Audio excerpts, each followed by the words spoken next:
ओम शांति।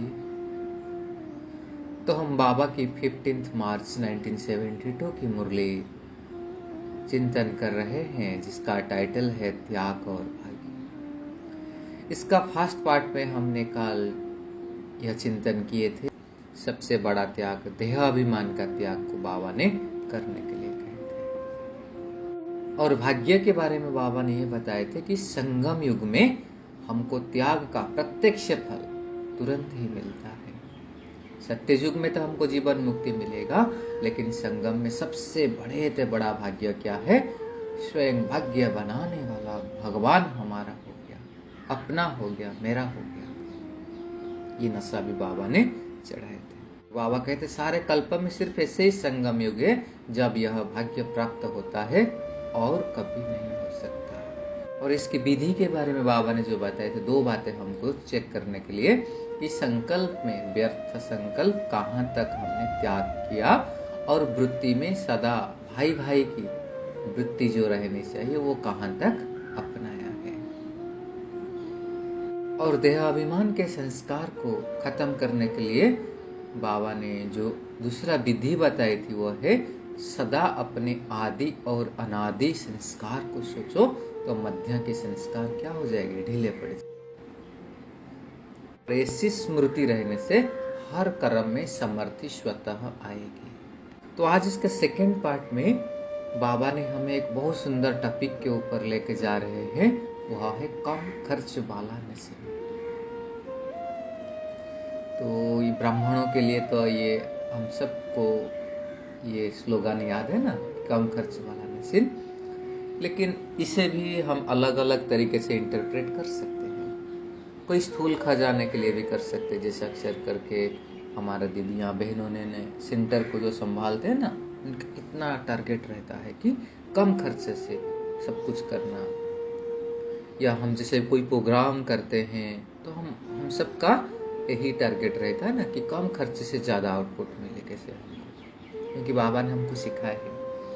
तो यह तो स्थूल के बात के लिए है ही, लेकिन बाबा इसमें आज और उसका गुह्यता और सूक्ष्मता के बारे में बता रहे हैं, उसे कैसे और सूक्ष्म लेवल में और डीपर लेवल में उसको प्रयोग करेंगे। तो बाबा कह रहे थे कि ये संगम युग में जो है ना, अभी आप जितना चाहो उतना भाग्य बना लो, क्योंकि अभी भाग्य बनाने वाला बाप हमारा साथ है, फिर यह बाप भी साथ नहीं रहेगा। इसलिए बाबा कह रहे सदैव ये स्लोगन सामने रखो कि जो करना है अब करना है, और अपनी स्थिति को सदा त्याग और सदा भाग्यशाली बनाने के लिए चेकिंग करनी है। बाबा कह रहे कौन सी चेकिंग करनी है, और ऐसे कौन से मुख्य चेकिंग करें में जिसमें कि सारे चेकिंग ऑटोमेटिकली आ जाए। क्योंकि चेकिंग तो हम सब कर रहे हैं ना, लेकिन बाबा कहते से कौन सा चेकिंग करेंगे कि सब कुछ उसमें आ जाए। तो बाबा कह रहे स्लोगन याद है, और वो स्लोगन है कम खर्च वाला नसीब। फिर बाबा कह रहे कि वो लोग स्थूल धन में कम खर्च वाला नसीब का प्रयत्न करते हैं, लेकिन आप लोगों के लिए संगम युग में कितने प्रकार का खजाना है? तो बाबा ने 5 प्रकार के खजाने के बारे में बताया। संकल्प, समय, श्वास, ज्ञान और स्थूल खजाना। तो इस 5 खजाने के बारे में इस मुरली में बाबा ने बताया है। इसलिए बाबा कहे कि चेक करो सबसे पहले कि संकल्प के खजाने में कम खर्च वाला नसीब बने हैं। अपने संकल्प के खजाने को व्यर्थ न गवाओ, तो समर्थ और श्रेष्ठ संकल्प होगा, और श्रेष्ठ संकल्प से प्राप्ति भी श्रेष्ठ होगी। ये था संकल्प के लिए। फिर बाबा समय के लिए कह रहे कि संगम युग का जो समय है कितना वैल्यूएबल है। इस संगम युग के समय को अगर व्यर्थ खर्च न करेंगे तो क्या होगा? एक सेकंड में अनेक जन्मों की कमाई का साधन कर सकेंगे। इसीलिए समय व्यर्थ नहीं गवाना। समय के बारे में तो बाबा ने हमको समय प्रति समय लगभग रोज अटेंशन दिलाते आ रहे हैं। ऐसे ही बाबा करे श्वास का खजाना, अर्थात हर श्वास में बाप की स्मृति रहे। अगर एक भी श्वास में बाप की याद ना हो तो समझो व्यर्थ गया। कितनी बड़ी बात है। तो श्वासों को भी व्यर्थ नहीं गवाना है। ऐसे ही चौथा खजाना है ज्ञान का खजाना। और ज्ञान का खजाना जो है ना, उसी में भी अगर खजाने को संभालने नहीं आता, मतलब मिला और खत्म कर दिया, व्यर्थ चला गया, उससे हम मनन नहीं किए, तो क्या होगा?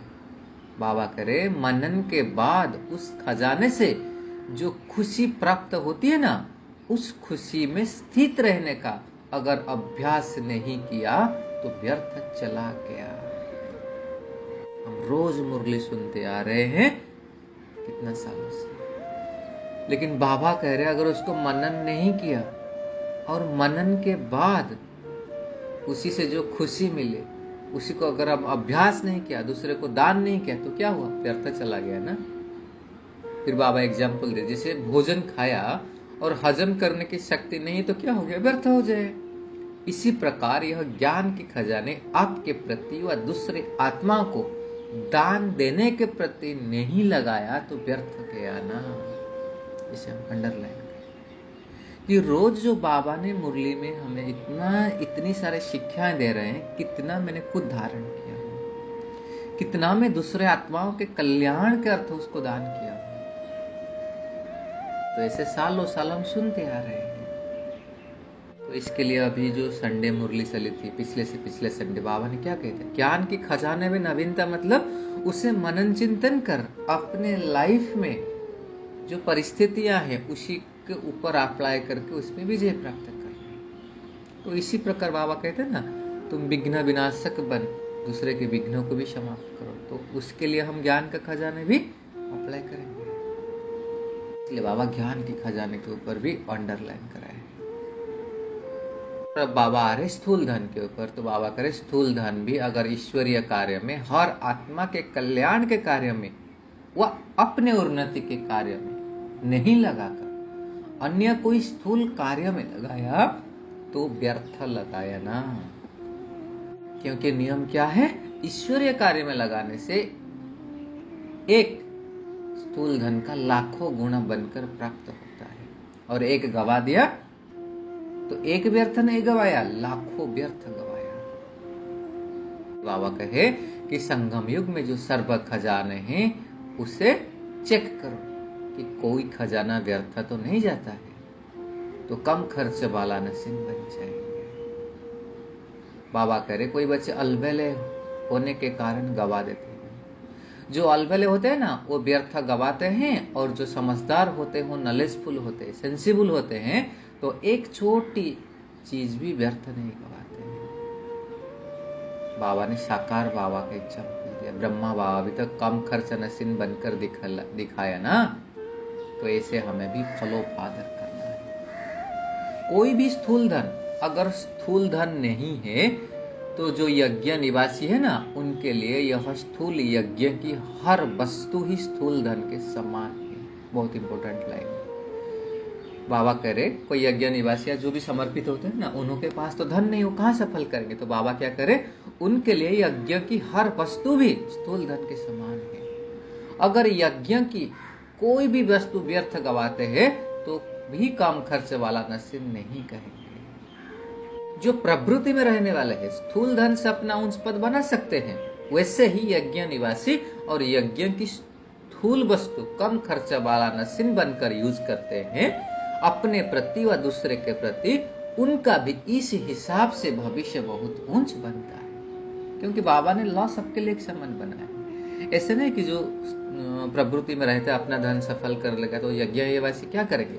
फिर बाबा ने उनके लिए यही बताया कि यज्ञ की हर वस्तु को इकोनॉमी से यूज करना, तो उससे भी उनका भाग्य बनता है। इसलिए बाबा करे ऐसे नहीं कि कोई स्थूल धन तो प्रवृत्ति वालों के लिए साधन है, लेकिन यज्ञ निवासियों के लिए यज्ञ की सेवा भी यज्ञ की वस्तु की एक नामी रूपी धन स्थूल धन से भी ज्यादा कमाई का साधन है। तो बाबा ने सबके लिए लॉ सेम बनाए। कोई भी कहाँ भी जमा कर सकता है। तो इसलिए हम जानते हैं ना कि हमारे यज्ञ में जो मातेश्वरी मम्मा है, वो जब आए थे यज्ञ में कुछ भी नहीं लेकर आए थे, स्थूल धन फुट्टी कौड़ी में, लेकिन वो देखिए धन की देवी लक्ष्मी बन गई। क्यों?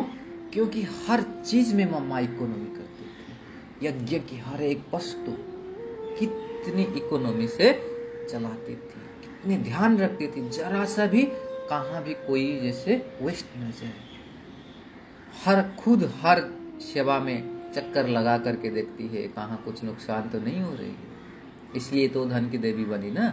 मतलब खुद के पास धन नहीं होते हुए भी यज्ञ की वस्तु को संभाल कर, यज्ञ की वस्तु को संभाला, उसे एक्यूरेट यूज करवाया, उसे सफल बनाया, तो उनका भी भाग्य बना। तो दो एग्जाम्पल है देखिए, एक ब्रह्मा बाबा अपना सब कुछ सफल करके भी अपना कमाई किया, अपना भाग्य बनाया, और मम्मा उनके पास नहीं होते हुए भी वो भी उतना अपने जमा कर दी। तो बाबा ने कैसे सुंदर लॉ बनाई।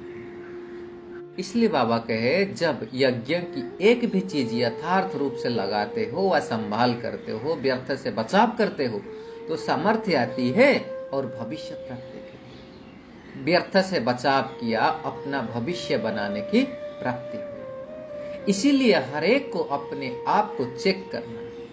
तो कम खर्च वाला नसीब कितना हमने बने हैं। व्यर्थ से बचो तो समर्थ बनो। जहां व्यर्थ है वहां समर्थ जरा भी नहीं, और जहां समर्थ है वहां व्यर्थ जावे यह हो नहीं सकता।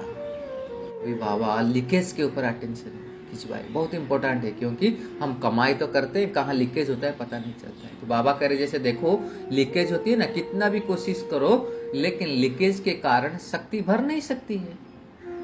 तो व्यर्थ भी तो लीकेज होने के कारण पुरुषार्थ भी करेंगे, कितना भी मेहनत करेंगे, लेकिन शक्तिशाली नहीं बन सकेंगे। इसीलिए लीकेज को चेक करो, बहुत इंपॉर्टेंट पॉइंट है। और हमारे लीकेज भी किस लेवल का हम चेक कर रहे हैं वो भी इंपॉर्टेंट है ना, क्योंकि ऊपर ऊपर से तो चेक कर रहे हैं क्या ये नहीं क्या, लेकिन उसके और सूक्ष्मता में और डीप में। इसलिए बाबा कह रहे हैं कि लीकेज को चेक करने के लिए बहुत होशियारी चाहिए। कोई बारी लीकेज मिलती भी नहीं है। कितना इंटरेस्टिंग है। क्या कहते हैं हम, नहीं सब कुछ तो ठीक चल रहा है ना, हम तो कुछ व्यर्थ तो नहीं गवाया ना।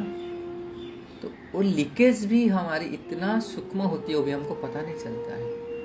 इसलिए बाबा ने क्या कहा, जो बहुत होशियार होते हैं ना और विशेष नॉलेजफुल होते हैं, वही होशियारी को, वह लीकेज को कैच कर सकते हैं। अगर नॉलेजफुल नहीं तो लीकेज को ढूंढते रहते हैं। इसलिए बाबा कहे कि अब नॉलेजफुल बन, चेक करो तो व्यर्थ से समर्थ हो जाएंगे। समझा? तो आज का दिन हम यही चेकिंग करेंगे। तो चेकिंग करना भी एक आर्ट है। मतलब हम एकदम साइलेंस में बैठ करके पूरा डीप एनालिसिस करेंगे, कहाँ लीकेज हो रहा है। 5 खजाने जो बाबा ने बताया उसके अपने सामने रखेंगे। मैं कौन सा खजानों को कहाँ तक यूज कर पा रहा हूँ, कहाँ कहाँ लीकेज है, उसको कैसे हम बंद करेंगे। तो बेसिकली हम अपने रिसोर्स मैनेजमेंट या जो ऑडिटिंग कहते हैं उसी हिसाब से हम इस मुरली को लेकर के आज इंट्रोस्पेक्ट करेंगे। अच्छा जी, ओम शांति। शुक्रिया।